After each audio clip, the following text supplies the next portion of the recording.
Olá pessoal, tudo bem? Dando continuidade ao estudo da Roma Antiga, hoje veremos o período republicano.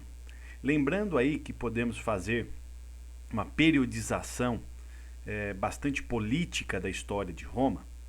Então nós temos o período da monarquia, o qual já estudamos, que vai de 753 a.C. até 509 a.C. Nós temos o período da República, que vai de 509 a.C. até 27 a.C.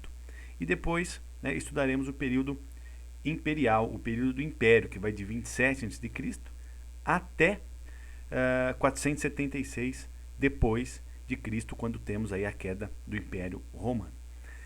Na aula de hoje, nós trataremos de compreender essa transição da monarquia para a república e estudaremos a organização política da república e as lutas sociais que marcaram os primeiros tempos do período republicano.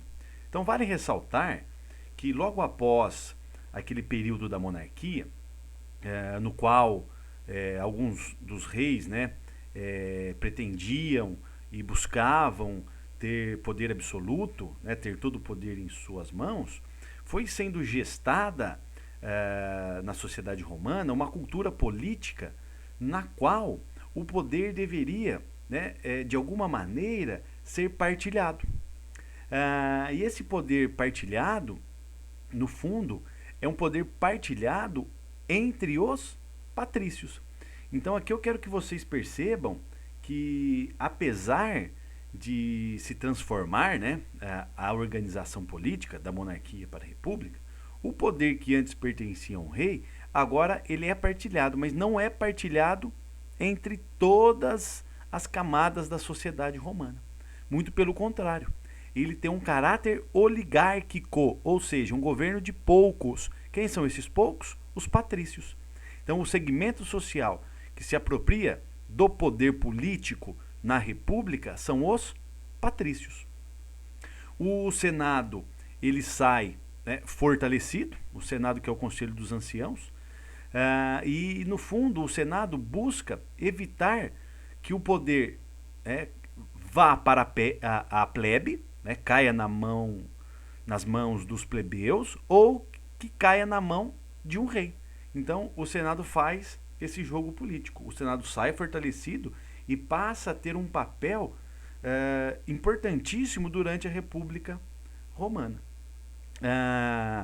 Então aqui é importante perceber que por mais que o poder é partilhado, e nós veremos aqui algumas lutas sociais as quais os patrícios acabam concedendo alguns poderes para os plebeus, essa Roma republicana que está nascendo aqui, durante os primeiros séculos da República, o modelo de organização política da sociedade romana sempre foi aristocrático, sempre foi oligárquico, sempre foi concentrado nas mãos dos patrícios. E, de alguma maneira, as soluções políticas encontradas acabavam por marginalizar cada vez mais os plebeus das decisões públicas, das decisões políticas.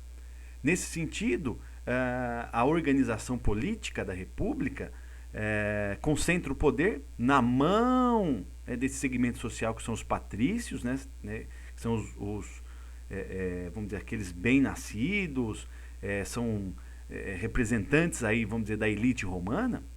Eles fortalecem o Senado, e o Senado, que é uma das principais instituições, articula o poder, e passa o poder, vamos dizer assim, para alguns membros que nós veremos aqui, que serão os cônsules, que representam, num primeiro momento, claramente os interesses dos patrícios. Depois, com as lutas sociais, que os plebeus vão conseguindo ganhar espaço.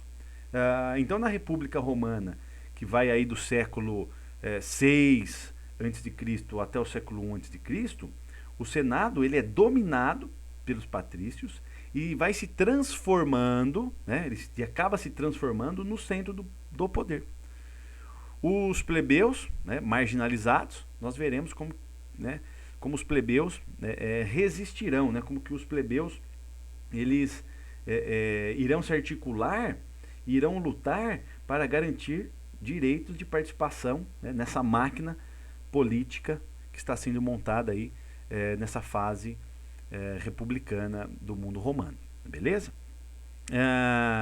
Vale ressaltar também aqui que essa organização política, né? Então ela tem no Senado, as principais instituições, ela tem no Senado, vamos dizer assim, o seu principal, como que eu poderia, o principal é o centro do poder, né? A principal esfera, eu diria, né? O principal mecanismo político é o Senado, que é o Conselho dos Anciãos. E o Senado, da sua maioria, ele é formado aí ele é o poder legislativo e é formado pelos patrícios, ok? Nós temos também as chamadas magistraturas, que essas magistraturas, no fundo, né, representam o que seria o poder executivo. Se o Senado, olha só como que dividiu, tudo isso estava concentrado na mão de um monarca, na mão de um rei. Né? Agora nós temos o Senado fazendo o papel aí de um poder legislativo, mesmo que representando somente os patrícios, é um poder partilhado. E por outro lado nós temos as magistraturas representando, né, o poder executivo. Os cargos mais importantes são os cônsules. Temos 2 cônsules, que são os chefes da república, e esses cônsules, né, eles exercem um papel de chefes da república, espécie aí de 2 presidentes.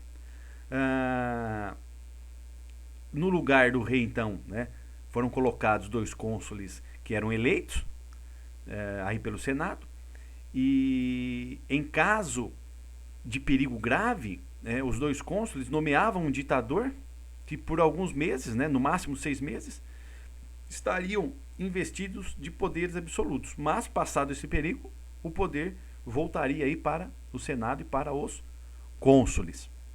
Nós temos também, além dos cônsules, nós temos os pretores, que eu não coloquei, mas eu não coloquei aqui na nossa ficha resumo, mas é importante nós citarmos. Quem são os pretores? Eles cuidam eles administravam a justiça. Nós temos os questores, que cuidavam das finanças públicas.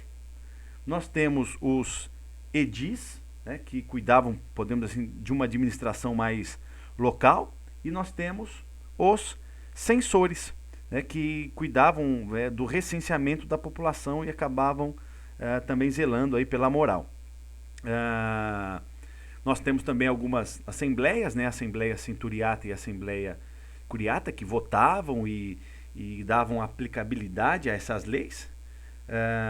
Aqui da Assembleia Centuriata, depois nós falaremos um pouquinho mais em outra aula, sobre a importância aqui da Assembleia Centuriata. Mas a Assembleia Centuriata ela vai ganhando, ela vai até se destacando durante o período, nós já abordamos um pouquinho disso, né? A Assembleia Centuriata ela vai ganhando destaque no período republicano, tá? E então aqui nós temos as principais instituições, né? No fundo, para vocês perceberem como que isso é dividido, né? Como que esse poder ele é partilhado. Então, de uma organização monárquica para um poder partilhado, para uma organização política na qual, né, o poder, mesmo ficando com os patrícios, nós temos uma nova forma de gerenciar esse poder político no mundo romano. Agora, vale destacar que essa estrutura, né, esse caráter oligárquico, esse caráter aristocrático da República Romana, acabava deixando de fora os plebeus. E aí nós temos, né, as lutas sociais. Alguns plebeus, né, passam a se amotinar e a fazer revoltas. Boa parte aqui desses plebeus, eles buscavam, né, então se os patrícios eram os privilegiados, os plebeus eram os não privilegiados. E através de disputas aí pelo exercício do poder, nós temos, né, vários conflitos. E desses conflitos, né, o principal aqui, quer dizer, o primeiro, né, que assinala essa luta entre patrícios e plebeus, nós temos os patrícios recuando, né, os plebeus pressionando, justamente para romperem essa condição de marginalização política. E as suas reivindicações, né, as reivindicações dos plebeus, tiveram sucesso. Né? Eles conseguiram aqui, que eu falei, esses tribunos da plebe. O que seria isso aqui em 494? Ocorre um levante, né, desses plebeus, e o Senado acaba instituindo uma ditadura. A plebe, ela se amotina e sai de Roma, né? Ela se instala num monte sagrado, né? Numa elevação ali paralela à cidade, muito próxima à cidade de Roma, e consegue a criação dos tribunos da plebe. Esses tribunos da plebe, eles tinham o poder de vetar algumas decisões do Senado. Então, os plebeus se representavam no Senado e na Assembleia Centuriata e tinham o poder de vetar leis, ok? Desse ponto de vista, isso é bastante significativo, né? Assinala o início desses conflitos que marcaram aí os primeiros tempos da República. Então, esse cargo de tribuno da plebe é importantíssimo para nós percebermos, né, como que os plebeus vão entrando nesse jogo político. Depois nós temos as leis, a lei das 12 tábuas, que no fundo são leis escritas, tá? Nós temos a lei Canuleia, né, que é de 445. Olha só como que vai seguindo aqui um desenvolvimento, né, temporal. A lei Canuleia dá o direito de casamento entre patrícios e plebeus. Essa lei Canuleia, né, no fundo, ela autoriza o casamento entre as classes, entre os patrícios e os plebeus. E nós temos também a lei Licínia, ou as leis licínias, na qual um cônsul deveria ser plebeu. Olha lá, se aqui eram os dois cônsules, a princípio eram patrícios, aqui a partir da lei Licínia, um cônsul deveria ser plebeu. E nós temos também, né, o fim da escravidão por dívidas. Tem mais coisas, né, que poderíamos falar, que também nós temos a distribuição de terras para os plebeus. E então aqui, né, nós temos, né, nesse primeiro período, na verdade nessa primeira aula, nesse primeiro momento do período republicano, que perceber como tentamos, né, apresentar e esmiuçar um pouquinho como que era a organização política ali durante a República, e depois demonstrar que esse poder partilhado que ficou, né, na mão dos patrícios, eles passam, né, os plebeus passam a questionar esse sistema político. E apesar das conquistas políticas, a maior parte do poder permaneceu com os patrícios, tá? Então eu separei esse primeiro momento aqui para estudarmos o início da República, e depois veremos, né, na próxima aula, a chamada expansão republicana. Beleza? Um abraço, pessoal. Espero que tenham gostado.